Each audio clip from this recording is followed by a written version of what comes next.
किस तरीके से वो इसके पर काटेंगे, जो कि मुझे देखने में बहुत अच्छा लगा। आपको इस वीडियो में पूरा दिखाते हैं। और भाई स्टार्ट करते हैं।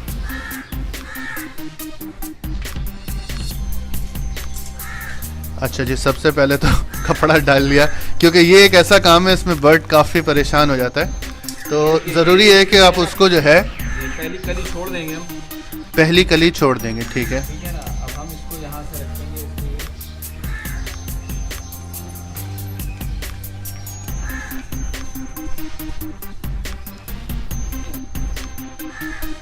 अच्छा, यानी कि आपने जो उसकी, ये क्या कहेंगे इसको?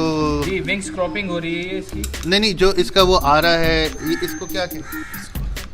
जी, इसकी जो ये विंग है, विंग के अंदर जो इसकी समझे एक वो हड्डी है, या हड्डी जिस पे विंग लगा जी, होता है, उसको आपने दोनों साइडों से क्रॉप कर लिया और साइड पे